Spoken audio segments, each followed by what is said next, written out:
जय हिंद, वंदे मातरम। आप सभी का स्वागत है आपका अपना यूट्यूब चैनल प्रसाद क्लास में। दोस्तों, अगर आप किसी भी एग्जाम के लिए तैयारी करते हो, अगर आप एसएससी जीडी करें या ग्रुप डी करें या एनटीपीसी करें या एसएससी एमटीएस करें या आप दिल्ली पुलिस करें या बिहार पुलिस, बिहार दरोगा, बिहार कांस्टेबल, किसी भी एग्जाम की अगर तैयारी करते हैं तो आज का क्लास आप सबके लिए बहुत इंपॉर्टेंट है, क्योंकि आप खुद जानते हैं कि आपके एग्जाम में साइंस से प्रश्न पूछे जाते हैं। और जो आज लेसन में आज आप सबों के बीच कराने जा रहा हूँ, ये लेसन ही आप सबों के बीच इंपॉर्टेंट ही है, क्योंकि इस लेसन से आपके एग्जाम में 2 या 3 तो प्रश्न जरूर पूछे जाते हैं। तो इसीलिए क्लास आप सबके लिए बहुत इंपॉर्टेंट हो जाता है। तो दोस्तों, आज आप सब इस क्लास को इधर से उधर मन छोड़ छाड़ कर भागिएगा, क्योंकि ये क्लास आप सबके लिए इंपॉर्टेंट है। आप लोग शुरू से अंत तक क्लास में बने रहिएगा। और दोस्तों, इस लेसन से जो भी इंपॉर्टेंट प्रश्न बनेगा या जो एग्जाम में आपके प्रश्न पूछे गए, वो सारे प्रश्न मैं आज आप सबों के बीच रखने वाला हूँ। तो दोस्तों, आप लोग शुरू से अंत तक क्लास में बने रहिएगा। जल्दी से सभी लोग लाइव क्लास में जुड़ जाइए। सभी को गुड मॉर्निंग, गुड मॉर्निंग। तो चलिए दोस्तों, हम लोग क्लास को शुरू करते हैं। देखिए दोस्तों, सबसे पहले इस लेसन से आपका क्या प्रश्न बनने वाला है आपके एग्जाम में कि जीव विकास को सर्वप्रथम किसने परिभाषित किया। और ये प्रश्न आपके एग्जाम में पूछा भी गया है। आपको एकदम नोट्स अगर बना रहे हैं तो इनसे प्रश्नों का एकदम आप नोट्स में लिखा कीजिए। जीव विकास को सर्वप्रथम किसने परिभाषित किया है, तो ये जीन बैप्टिस्ट डी लेमार्क ने। ठीक है, ये प्रश्न आपके एग्जाम में पूछा भी गया और ये पूछा भी जाता है।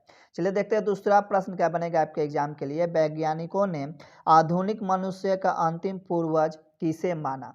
और ये प्रश्न जो भी मैं सेट कराता हूँ सुबह, दोपहर और रात को, जो साइंस का सेट कराता हूँ, उस सारे सेट में आपको ये प्रश्न देखने को मिला होगा।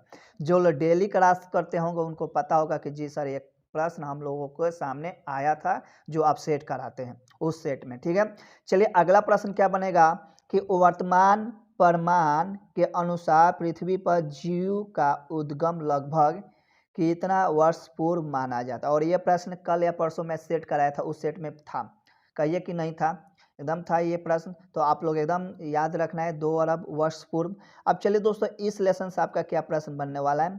और सारे प्रश्न जो भी होंगे इंपॉर्टेंट प्रश्न होंगे। अगर आपको याद ना हो तो नोट्स बनाकर रख लीजिए, क्योंकि आपके हर एग्जाम में काम आने वाला है। देखिए दोस्तों, अगला प्रश्न क्या बनेगा कि विकासवाद का सिद्धांत किसने प्रतिपादित किया। और ये वेरी इंपॉर्टेंट प्रश्न है। जो भी अगर आप सेट बनाते होंगे उस सेट में ये प्रश्न मिला होगा। विकासवाद का सिद्धांत किसने प्रतिपादित किया, तो चार्ल्स डार्विन ने। अब देखिए दोस्तों, आपके एग्जाम में अगला प्रश्न इस लेसन से क्या बनने वाला है। मैमथ किस जीव का पूर्वज है। ये प्रश्न आपके एग्जाम में कोई भी सेट अगर उठाकर देख लेंगे उस सेट में आपको मिल जाएगा। ठीक है, मैमथ किस जीव का पूर्वज है, तो हाथी का। और ये प्रश्न इंपॉर्टेंट है, आपको हमेशा ध्यान में रखना है। अब देखिए दोस्तों, इस लेसन से अगला प्रश्न बनेगा कि पृथ्वी पर सबसे पहले किस जीव की उत्पत्ति मानी जाती है। और यह भी प्रश्न आपके एग्जाम में पूछे गए हैं और इंपॉर्टेंट प्रश्न है, आपको ध्यान में रखना है।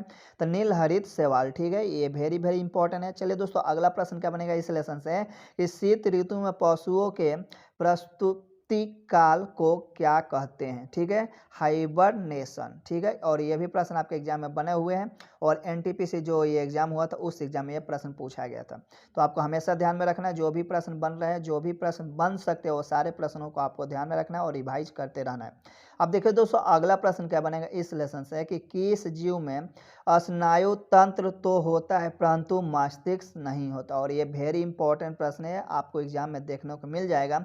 इसलिए स्टारफिश होती है। और इस प्रश्न को आपको हमेशा ध्यान में रखना है और ये वेरी वेरी इंपॉर्टेंट है, आपको लिख कर रख लेना है। ठीक है, चलिए देखते हैं अगला प्रश्न क्या बनेगा आपके एग्जाम में इस लेसन से कि जीवाणु में किस प्रकार के राइबोसोम पाए जाते हैं। ये भी आप सबके लिए इंपॉर्टेंट है, एकदम स्टार बनाकर इन सारे प्रश्नों को लिखा कीजिए एकदम। जीवाणु में किस प्रकार के राइबोसोम पाए जाते हैं, तो 70S राइबोसोम। ठीक है, अब देखते हैं अगला प्रश्न क्या बनेगा इस लेसन से आपको कि डायनोसोर एसरिस वर्ग में आते थे जिनका उदय मेसोजाइक युग में हुआ था। ठीक है, तो किस वर्ग में आते थे, ये प्रश्न पूछा जा सकता है आपसे कि डायनासोर किस वर्ग में आते थे। ये प्रश्न आपके एग्जाम में बन सकते हैं। अब देखते हैं दोस्तों, क्या प्रश्न बन सकता है आपके एग्जाम के लिए। नील हरित शैवाल जीवाणु तथा कवक में लवक नहीं पाए जाते, बल्कि लोमिली के आकार की कौन सी रचना पाई जाती है। ठीक है, अब ऐसे पूछा जा सकता है कि नील हरित शैवाल जीवाणु तथा कवक में लवक पाए जाते हैं या नहीं पाए जाते। ये प्रश्न आपके एग्जाम में यहाँ से बन सकता है और आप सबके लिए बहुत इंपॉर्टेंट प्रश्न बन सकता है। यहाँ से आपको ध्यान में रखना है और नोट्स भी बनाते जाना है। देखिए दोस्तों, इस लेसन से अगला प्रश्न क्या बनने वाला है कि इस पौधे में जाइलम वाहिकाओं का अभाव होता है। ये सारे प्रश्न आपके बन सकते हैं एग्जाम में और ये इंपॉर्टेंट भी हैं। ऐसे प्रश्नों को नोट्स बना कर रखिए एकदम आप सभी। देखिए दोस्तों, आपके एग्जाम में क्या प्रश्न बनने वाला है आगे, 5 जगत वर्गीकरण किसने प्रस्तुत किया था। ये वेरी इंपॉर्टेंट प्रश्न आपको ध्यान में रखना और ये प्रश्न आपके एग्जाम में पूछा भी गया है। देखते हैं अगला प्रश्न क्या बनेगा इस लेसन के लिए, पिंग जीन की खोज किसने की थी। ये भी वेरी इंपॉर्टेंट प्रश्न आपको ध्यान में रखना है और आपके एग्जाम में पूछा भी जा रहा है। अब देखिए दोस्तों, अगला प्रश्न क्या बनेगा आपके एग्जाम में कि कौन से क्षार डीएनए तथा आरएनए दोनों में पाए जाते हैं। ये प्रश्न पूछा जा सकता है आपके एग्जाम में और ये पूछा भी गया है कि कौन से क्षार डीएनए तथा आरएनए दोनों में पाया जाता है। तो एडेनिनल, ठीक है, ये प्रश्न आपके एग्जाम में पूछा भी गया और इम्पोर्टेंट प्रश्न है। देखिए दोस्तों, अगला प्रश्न क्या बनने वाला है इस लेसन से कि ऐसे कौन से उड़ने वाली जीव है जो पक्षी वर्ग में नहीं आते हैं। तो चमगादड़ है। चमगादड़ को किस वर्ग में रखा गया, ये भी प्रश्न पूछा जा सकता है। तो स्तनपायी वर्ग में रखा गया, ठीक है। ये प्रश्न आपके एग्जाम के लिए बन सकते हैं। चलिए अगला प्रश्न, ये वेरी इंपॉर्टेंट आप सबके एग्जाम के लिए। देखिए ये प्रश्न आपके एग्जाम में बहुत बार पूछा गया है कि कुछ साधारण नाम तथा उनके वैज्ञानिक नाम। अगर आप पहले कोई भी एग्जाम देखे होंगे या दिए होंगे या अभी भी देते होंगे, उसमें आपको वैज्ञानिक नाम जरूर पूछता है। मानव का वैज्ञानिक नाम पूछता है, तेंदुआ का वैज्ञानिक नाम क्या होता है, ये भी आपके एग्जाम में पूछा ही जाता है, वेरी इंपॉर्टेंट है। और बाघ का भी वैज्ञानिक नाम पूछा जाता है, शेर, मटर, बिल्ली, मेढक और धान, इन सारे चीज़ों का वैज्ञानिक नाम पूछा जाता है। आप सब एक बार नोट्स बनाकर रख लीजिए क्योंकि ये सारे आप सबके लिए बहुत इंपॉर्टेंट है जो कि आपके एग्जाम में बार बार पूछे जाते हैं। धान, सरसों का भी वैज्ञानिक नाम, चना, गेहूँ, गाय और आम का, इन सारे चीज़ों का वैज्ञानिक नाम आपके एग्जाम के लिए पूछा ही जाता है और ये सारे प्रश्न आप सबके लिए इंपॉर्टेंट है। तो इन सारे चीज़ों का आप लोग नोट्स बना कर रखिए और ये हमेशा देखते रहिए क्योंकि आपके एग्जाम में ये अगर प्रश्न आ जाए तो 1 नंबर आपको आने से कोई नहीं रोक सकता है। इसलिए इन सारे चीज़ों को नोट्स बनाइए और अपनी तैयारी को बेहतर बनाइए। अगला प्रश्न क्या बनने वाला है इस लेसन से कि प्रकाश संश्लेषण की प्रक्रिया एवं अप्रकाशिक अभिक्रिया क्लोरोप्लास्ट में कहाँ संपन्न होती है। ये भी बहुत इंपॉर्टेंट है और आपके एग्जाम में पूछा भी गया है और ये प्रश्न बनता भी है और इसको आपको ध्यान में रखना है क्रमशः ग्रेना एवं एस्ट्रोमा में, ठीक है। ये प्रश्न वेरी इंपॉर्टेंट है, इसको भी आप लोग याद रखिए। दोस्तों आपके एग्जाम में अगला प्रश्न क्या बनने वाला है कि ईस्ट और मशरूम किस प्रकार के जीव है। ये प्रश्न बार बार पूछे भी जाते हैं और एग्जाम में पूछे भी गए फफूंद। अगला प्रश्न बनेगा आपके एग्जाम में इस लेसन से कि कपास में पाया जाने वाला प्रमुख घटक कौन सा है। तो सेलुलोज है, ठीक है। इस सभी प्रश्नों को आप लोग नोट्स बनाइए और स्टार बनाकर लिखिए। लाइकेन किससे निर्मित होते हैं, ये भी प्रश्न इंपॉर्टेंट है और आपके एग्जाम में जो मैं सेट कराता हूँ उस सेट में आपको देखने को मिला होगा लाइकेन किससे निर्मित होता है। तो कॉको और शैवालों से, ठीक है। अब देखिए दोस्तों, इस लेसन से अगला प्रश्न बनने वाला है कि जीवन चक्र की दृष्टि से पौधे का सबसे महत्वपूर्ण अंग कौन है। तो ये भी प्रश्न आपको देखने को मिला होगा, जो मैं सेट कराता हूँ उस सेट में आपको ये प्रश्न देखने को मिला होगा और इससे अंदाजा लग गया होगा कि ये जो आज का क्लास है आप सबके लिए कितना इंपॉर्टेंट है, ठीक है। अगर जो लोग अभी तक क्लास में जुड़े उनके लिए तो बहुत अच्छी की बात है, बहुत फायदे की बात है, लेकिन जो अप डाउन कर रहे हैं उनको लिए बहुत ही पछताएंगे बाद में वे लोग। चलिए देखिए अगला प्रश्न क्या बनेगा इस लेसन से कि क्लोरोफिल के निर्माण में कौन सा तत्व महत्वपूर्ण होगा, ठीक है। आपको यही बताना है कि क्लोरोफिल के निर्माण में कौन सा तत्व महत्वपूर्ण होता है। तो मैग्नीशियम होता है और ये भी प्रश्न मैं जो सेट कराता हूँ उस सेट में देखने को मिला होगा। जो लोग डेली क्लास करते हैं उनको पता होगा कि हाँ ये सारे प्रश्न जो आप बता रहे हैं वो सारे सेट में मिलता है। अधिकांश कीट किसके द्वारा श्वसन करते हैं, ये प्रश्न भी आपके एग्जाम में पूछा जा सकता है कि अधिकांश कीट किसके द्वारा श्वसन करते हैं। तो वातक तंत्र द्वारा, ठीक है। अब देखिए दोस्तों अगला प्रश्न क्या बनेगा आपका एग्जाम में कि कुनैन आयुर्वेद पादप का उदाहरण है जो सिंकोना नामक पादप की छाल से प्राप्त होता है तथा यह मलेरिया के उपचार के लिए प्रयोग किया जाता है। तो मलेरिया के उपचार में किसका प्रयोग किया जाता है, यह भी प्रश्न आपका पूछा जा सकता है, ठीक है। कुनैन कहाँ से प्राप्त होता है, ये भी प्रश्न पूछा जा सकता है और पूछा ही भी जाता है हर एग्जाम में आपके। तो ये प्रश्न आपके एग्जाम में बन सकते हैं। देखिए अब देखिए दोस्तों अगला प्रश्न क्या बनेगा इस लेसन से कि सेव में पाए जाने वाले लाल रंग का क्या कारण है। ये प्रश्न आपके लिए इंपॉर्टेंट है, एकदम ध्यान में रखना है। टमाटर में लाल रंग किसके कारण उपस्थित होता है। ये भी प्रश्न आपके एग्जाम में पूछा गया प्रश्न है और ये सारे प्रश्न पूछे गए हैं, तो एकदम ध्यान में रखना और एकदम याद रखना है। नहीं याद हो तो नोट्स बना लेना है। शहतूत के फल का वैज्ञानिक नाम क्या है। ये भी प्रश्न जो अभी ग्रुप डी हो रहा था उस एग्जाम में प्रश्न पूछा गया था कि शहतूत के फल का वैज्ञानिक नाम क्या है। अगर आप एसएससी जीडी भी दिए होंगे तो उसमें भी आपको ये प्रश्न देखने को मिला होगा। ठीक है, तो आपको हमेशा ध्यान में रखना है ऐसे प्रश्नों को, और यही प्रश्न आपके एग्जाम में बार बार पूछे जाते हैं। अगला प्रश्न क्या पूछा जाता है कि सर्पों की विष ग्रंथि किस अंग के समान है। ये भी प्रश्न आपके एग्जाम में पूछे जा सकते हैं, इस बार हो सकता है, इंपॉर्टेंट है, इसको भी आप लोग ध्यान में रखिएगा। ठीक है, चलिए अगला प्रश्न बनेगा इस लेसन से कि निपेंथिस खासियाना नामक पौधा मुख्यतः भारत के किस राज्य में पाया जाता है। तो ये किस राज्य में पाया जाता है, तो मेघालय में पाया जाता है। अगला प्रश्न बन सकता है इस लेसन से कि चट्टानों पर उगने वाले पादप क्या कहलाते हैं। ये भी प्रश्न आपके पूछा जा सकता है एग्जाम में कि चट्टानों पर उगने वाले पादप क्या कहलाते हैं, और जब ऐसे प्रश्न आते हैं तो आप कहते हैं कहाँ से प्रश्न पूछा है, कुछ नहीं पता चल रहा है। ठीक है, तो ऐसे आप नोट्स बनाइए और ध्यान में रखिए, सारे प्रश्न को रिवाइज करते रहिए। अब देखिए दोस्तों, इस लेसन से क्या प्रश्न बनने वाला है आपका कि कौन सा प्राणी अपनी आंत में जल का संग्रह करता है। ठीक है, ये भी प्रश्न बहुत ही इंपॉर्टेंट है। कौन सा प्राणी अपनी आंत में जल का संग्रह करता है, तो ऊंट करता है। ठीक है, ये वेरी इंपॉर्टेंट प्रश्न है, इसको आपको हमेशा ध्यान में रखना है। अब देखो दोस्तों, अगला प्रश्न क्या बनेगा इस लेसन से कि लीची के फलों को किस शाखा के अंतर्गत रखा गया है। इस लेसन से प्रश्न यही बन सकता है कि लीची के फलों को किस शाखा के अंतर्गत रखा गया है, तो एक बीजी। ठीक है, एक बीजी यानी कि एक बीज ही होता है उसमें लीची में, तो ये प्रश्न आपके एग्जाम में बन सकते हैं। देखिए दोस्तों, अगला प्रश्न क्या बनने वाला है इस लेसन से कि हल्दी पौधे के तने से प्राप्त होता है। प्रश्न ये पूछा जा सकता है कि हल्दी कहाँ से प्राप्त होता है, तने से, जड़ से, फूल से, ऐसे प्रश्न पूछा जा सकता है। अगला प्रश्न पूछा जा सकता है कि हल्दी के खाने योग्य क्या है। ठीक है, तो प्रकंद है। ये दो प्रश्न आपके एग्जाम में यहाँ से बन सकते हैं। अब देखिए दोस्तों, अगला प्रश्न क्या बनेगा इस लेसन से आपके एग्जाम के लिए कि लाल मिर्च किसकी उपस्थिति के कारण तीखा होता है। और ये प्रश्न आपके बिहार पुलिस बहुत पहले जो एग्जाम हुआ था 11,000 पहले वाले, उसके पहले वाले उस एग्जाम में पूछा गया था। ठीक है, लाल मिर्च किसकी उपस्थिति के कारण तीखा होता है, और इंपॉर्टेंट प्रश्न है।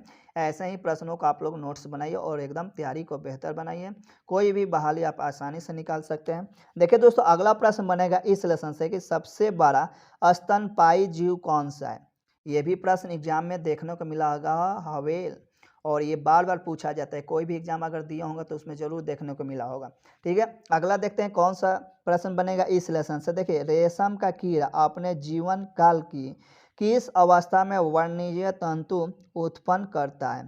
प्यूपा अवस्था में, किस अवस्था में, तो प्यूपा। यहाँ से भी प्रश्न आपके एग्जाम में बन सकते हैं और इम्पोर्टेंट हैं ये सारे। अब देखते हैं कौन सा प्रश्न बनेगा आपके एग्जाम में। गर्म रुधिर वाले या समतापी जंतु के शरीर का तापमान कितना होता है। ठीक है, ये प्रश्न बन सकता है। अभी तो पूछा तो नहीं गया, किसी सेट में तो देखने को नहीं मिला है, लेकिन शायद आगे बन सकता है। सदैव एक समान रहता है। ठीक है, ये प्रश्न आपके हो जाएगा आंसर। अब देखो दोस्तों, अगला प्रश्न पूछा जाता है कि समुद्री घोड़ा किस प्रकार के जीव का उदाहरण है, और एग्जाम में आपको देखने को भी मिला होगा और इम्पोर्टेंट भी प्रश्न है। तो ये किसके अंतर्गत आता है, तो मछली का। ठीक है, किस जीव के अंतर्गत आता है, तो मछली का। अब देखते हैं अगला प्रश्न क्या बनेगा इस लेसन से कि वह कौन सा स्तनपायी है जो अंडे देता है बच्चे नहीं। ठीक है, एकेडिना। ये प्रश्न इंपॉर्टेंट है और इसको भी आप लोग नोट्स में लिख लीजिएगा, बना लीजिएगा। ठीक है, अब देखते हैं अगला प्रश्न क्या बनेगा आपके एग्जाम में इस लेसन से। देखिए दोस्तों, आपके एग्जाम में इस लेसन से प्रश्न बनने वाला है कि मानव शरीर में पाई जाने वाली सबसे छोटी कोशिका कौन सी है, तो शुक्राणु है। यहाँ से प्रश्न ये बन सकते हैं। अगला प्रश्न बनेगा इस लेसन से कि सील किस वर्ग की प्राणी है। ठीक है, स्तनपायी है। ये प्रश्न बन सकते हैं। कॉर्क किस पेड़ से प्राप्त होता है, ये भी प्रश्न आपके लिए इंपॉर्टेंट है। और डॉल्फिन किस वर्ग के अंतर्गत आते हैं, तो स्तनपायी वर्ग के अंतर्गत आते हैं। ठीक है, ये सारे प्रश्न इंपॉर्टेंट और इस पर आपको ध्यान देना और इन सारे प्रश्नों को रिवाइज में रखना है। ठीक है, देखिए दोस्तों, आपका प्रश्न अगला बन सकता है इस लेसन से कि अफीम मार्फीम कहाँ से प्राप्त होता है। ठीक है, किस पौधे से, तो पोस्ते के पौधे के अधपके फल से प्राप्त होता है। ठीक है, किसके पौधे से? तो पोस्ते के पौधे से। और ये इंपॉर्टेंट प्रश्न है, अफीम किस पौधे से प्राप्त होता है? तो पोस्ते के पौधे से। मार्फिन किस पौधे से प्राप्त होता है? तो पोस्ते के पौधे से। जो आधे पक्के फल होते हैं उससे प्राप्त होता है। ठीक है, ये इंपॉर्टेंट प्रश्न, यहाँ से 2 प्रश्न आपके एग्जाम के लिए बन सकते हैं। ठीक है, अब देखते हैं अगला प्रश्न क्या बनेगा। गन्ने के रोपण में उसके किस भाग का प्रयोग किया जाता है? तो तन्ना का ही प्रयोग किया जाता है। जो गांव से होंगे वो तो पता होगा कैसे प्रयोग किया जाता है, तन्ना का ही प्रयोग किया जाता है। लहसुन की गंध का क्या कारण है? ये भी आपके एग्जाम में पूछा गया है, एकदम ध्यान में रखना है। लहसुन की गंध का क्या कारण है? तो सल्फर यौगिक की उपस्थिति के कारण लहसुन में वो गंध आता है। ठीक है, अगला प्रश्न आपके एग्जाम में क्या बन सकता है दोस्तों कि शुष्क जलवायु में अनुकूलित पेड़ पौधे को क्या कहते हैं? ये प्रश्न आपके एग्जाम में बन सकते हैं, आपके एग्जाम के लिए बहुत इंपॉर्टेंट है, ध्यान में रखना है। देखिए दोस्तों, अगला प्रश्न बनेगा आपके एग्जाम में इस लेसन से कि टीक और माइट किस जीव वंश के संबंधित हैं? तो दोस्तों मकड़ी वंश के हैं। अगला प्रश्न बनेगा इस लेसन से कि जुगनू की चमक की एंजाइम के कारण होती है। तो ये प्रश्न आपके एग्जाम में बन सकता है और कहीं ना कहीं आपको देखने को मिला जरूर होगा। ठीक है, तो ये इंपॉर्टेंट प्रश्न है, इन सारे प्रश्नों पर ध्यान रखना है। अगला प्रश्न आपके एग्जाम में बन सकता है इस लेसन से कि सन हेम्प रे से किससे प्राप्त किए जाते हैं? तो फ्लोएम से प्राप्त किए जाते हैं। चलिए देखते हैं अगला प्रश्न क्या बनेगा इस लेसन से। देखिए दोस्तों, अगला प्रश्न बन सकता है इस लेसन से कि डार्विन की पुस्तक on the origin of species कब प्रकाशित हुई थी? तो 1859 में प्रकाशित हुई थी। अब देखो दोस्तों, आपके एग्जाम में क्या प्रश्न बन सकते हैं कि एंट अमीबा हिस्टोलिटिका नामक परजीवी मानव के किस अंग में पाए जाते हैं? इस लेसन से आपका एग्जाम में ये प्रश्न बन सकता है और ये प्रश्न पूछा भी गया है। अगला प्रश्न बनेगा कि लिग्निन नामक पदार्थ जमा रहता है, कहाँ जमा रहता है? तो जाइलम उत्तक पर। ठीक है, कहाँ जमा रहता है? जाइलम उत्तक पर। अगला प्रश्न क्या बनेगा कि डीएनए संश्लेषण तथा हिस्टोन प्रोटीन कोशिका चक्र की किस प्रवस्था में बनते हैं? तो एस प्रवस्था में। ठीक है, ये प्रश्न आपके एग्जाम में बन सकते हैं। देखिए दोस्तों, इस लेसन से आपके एग्जाम में कौन सा प्रश्न बन सकते हैं? अब पौधे के किस भाग से हल्दी प्राप्त होता है? तो तना से प्राप्त होता है, ऊपर ही आपको बताया गया। किस शैवाल से आयोडीन का निर्माण होता है? ये भी आपको प्रश्न पूछा जाता है, तो भूरी शैवाल से। ठीक है, ये प्रश्न इंपॉर्टेंट है आप सबके लिए, किस शैवाल से आयोडीन का निर्माण होता है, और प्रश्न बनता भी और आपके एग्जाम में पूछा भी जाता है। अब चलिए देखते हैं अगला प्रश्न क्या बनेगा आपके एग्जाम में। देखिए दोस्तों, आपके एग्जाम में एक प्रश्न ये भी बन सकता है कि तालाबों और कुओं में किस जंतु को छोड़ने से मच्छरों को नियंत्रण करने में मदद मिलती है? तो ये प्रश्न आपके एग्जाम में बन सकता है, इंपॉर्टेंट इसलिए मैं बता दे रहा हूँ। Gambusia fish. ठीक है, किस को छोड़ने से? तो गैम्बूसिया फिश को छोड़ने से कुएं या तालाब में मच्छरों की संख्या पर नियंत्रण किया जा सकता है। ठीक है, ये प्रश्न आपके एग्जाम में बन सकता है। अब अगला देखिए दोस्तों, अगला प्रश्न क्या बनेगा आपके एग्जाम में। प्रतिजैवी मुख्यतः किससे प्राप्त किए जाते हैं? ये प्रश्न आपके एग्जाम में बन सकते हैं, तो जीवाणु से प्राप्त किए जा सकते हैं। ईस्ट कोशिका में कौन सा मुख्य विकर उपस्थित होता है? तो जाइमेस। ठीक है, ये प्रश्न आपके एग्जाम में बन सकते हैं। अगला प्रश्न बन सकता है क्यूनिन अथवा कुनैन किसकी छाल से प्राप्त की जाती है? तो सिनकोना की छाल से। अगला प्रश्न बन सकता है कि अनुवांशिकी का जनक किसे कहा जाता है? ठीक है, आपके एग्जाम में प्रश्न बन सकता है कि आधुनिक अनुवांशिकी के जनक किसे कहा जाता है? तो ग्रेगर जॉन मेडल को कहा जाता है। यह प्रश्न आपके एग्जाम में बन सकता है, इसलिए ये इंपॉर्टेंट है, इस पर भी ध्यान दीजिएगा थोड़ा। अगला प्रश्न आपका बन सकता है एग्जाम में कि अधिकांश एंजाइम किस ताप पर सर्वाधिक सक्रिय होते हैं? तो 20 डिग्री से लेकर 35 डिग्री के मध्य होते हैं। ठीक है दोस्तों, अगर आपको ये वीडियो पसंद है तो वीडियो को लाइक कर दीजिए। इस चैनल पर नया है तो चैनल को सब्सक्राइब कर बेल आइकन ऑल प्रेस कर दे ताकि ऐसे वीडियो का नोटिफिकेशन सबसे पहले आप तक पहुंचे। और दोस्तों, डेली सुबह आपको 7:30 में हिंदी के क्लास देखने को मिलेगा, 9:30 में साइंस का क्लास देखने को मिल जाएगा, और 2:30 में आपको जीके जीएस का, और रात 9 बजे आपको जीके जीएस का क्लास देखने को मिल जाएगा। तो अगर आपने अभी तक चैनल को सब्सक्राइब नहीं किया तो तुरंत चैनल को सब्सक्राइब कर बेल आइकन दबा ऑल प्रेस कर दे ताकि इन सारे क्लासों का नोटिफिकेशन सबसे पहले आप तक पहुंचे।